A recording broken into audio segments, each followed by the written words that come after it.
सभी मित्रों को राधे राधे। हिंदी एकेडमी में आपका बहुत बहुत स्वागत है। कैसे हैं आप सभी? आशा करती हूँ बहुत अच्छे होंगे और अपनी अच्छे से तैयारी कर रहे होंगे। आज मैं हिंदी साहित्य पर आधारित महत्वपूर्ण कथनों को लेकर उपस्थित हुई हूँ, जिसमें आपको बहुत ही लाभ होगा और बहुत ही महत्वपूर्ण कथन है। देखिए, कथन हमारे पढ़े हुए होते हैं, लेकिन बार बार अभ्यास से वे हमारे अभ्यास में आ जाते हैं और उनको हम फिर कभी नहीं भूलते। इसलिए आपको जो भी कथन इनमें से नहीं आता हो, उसको आप नोट डाउन ज़रूर कीजिए और उसको समझ कर भी याद कीजिए। देखो, रटने से कथन याद नहीं होते, उनको समझना पड़ता है, तभी कथन याद होते हैं।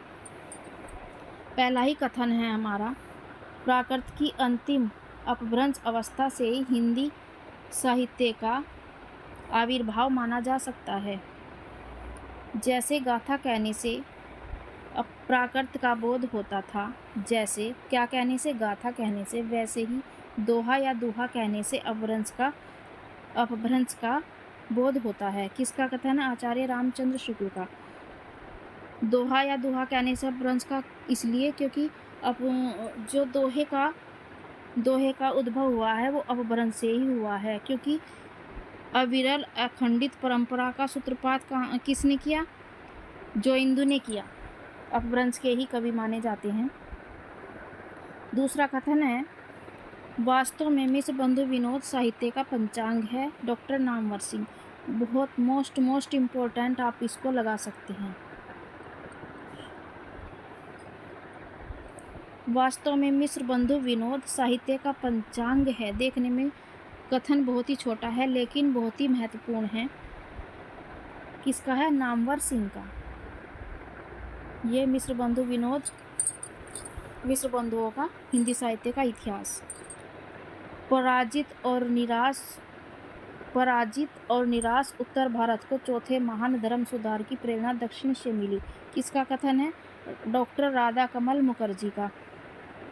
कहाँ से मिली? दक्षिण से, क्योंकि दक्षिण में ही भक्ति का उद्भव होता है, आविर्भाव होता है, और उत्तर में, दक्षिण से ही भक्ति कहाँ आती है? उत्तर में।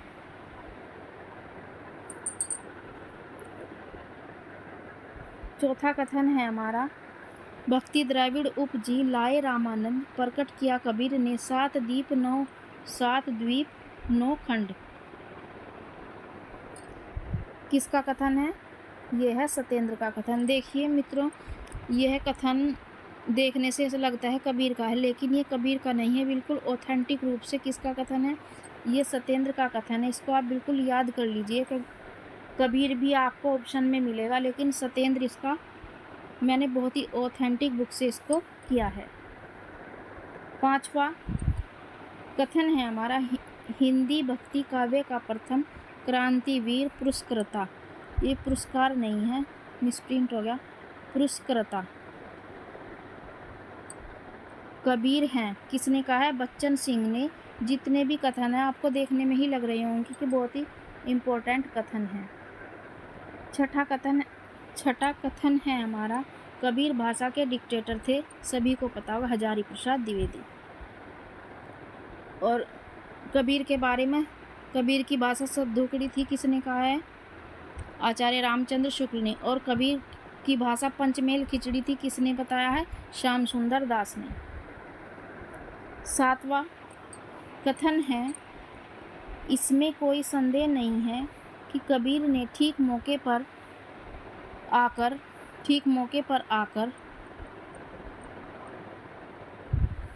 जनता के उस बड़े भाग को संभाला जो नाथपंथियों के प्रभाव से प्रेम भाव व भक्ति रस से सुनने पड़ता जा रहा था। ये आचार्य रामचंद्र शुक्ल का कथन है और इसमें ये उनकी प्रशंसा करते हुए नजर आते हैं, लेकिन अधिकतर हमेशा ही उन्होंने 99% कबीरदास की क्या की है? निंदा की है। इस कथन में इसलिए भी प्रशंसा है कि जो नाथपंथियों की जो साधना थी, साधना का मार्ग था, बहुत कठिन था, जिसमें कुंडलिनी जागरण की व्यवस्था थी, लेकिन कबीर ने उसे बड़े ही सरल तरीके से जनता में अपनी भक्ति को, अपने सत्संग को फैलाया। उसने सीधे शब्दों में भक्ति को समझाया सत्संग से। आठवां कथन है, हिंदी साहित्य के हजारों वर्षों के इतिहास में कबीर जैसा व्यक्तित्व लेकर कोई उत्पन्न नहीं हुआ। महिमा में यह व्यक्ति एक ही प्रतिद्वंदी जानता है, तुलसीदास। किसका कथन है? हजारी प्रसाद द्विवेदी का। किसका कथन है? हजारी प्रसाद द्विवेदी का। देखिए, हजारी प्रसाद द्विवेदी जो हैं ये कबीरदास की प्रशंसा ही करते हुए नजर आएंगे, क्योंकि इन्होंने कबीरदास पर अपनी बहुत सारी पुस्तकें भी लिखी हैं। और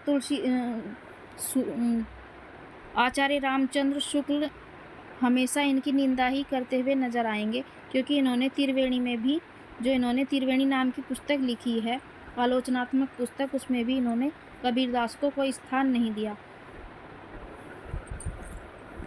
उसमें इन्होंने स्थान किस किस को दिया है? तुलसीदास को दिया है, तुलसीदास जी को, सूरदास जी को, और किसको दिया है? जायसी को। अपनी त्रिवेणी में, ये भी बहुत ही इम्पोर्टेंट फैक्ट है कि अपनी त्रिवेणी में जो आलोचनात्मक पुस्तक है इनकी, उसमें इन्होंने किसको स्थान दिया है। 9वां कथन है, जैसा कबीर का जीवन संसार से ऊपर उठा था, वैसा ही उनका काव्य भी साधारण कोटि से ऊंचा उठा। इसमें भी प्रशंसा की गई है। किसका कथन है? श्याम सुंदर दास का।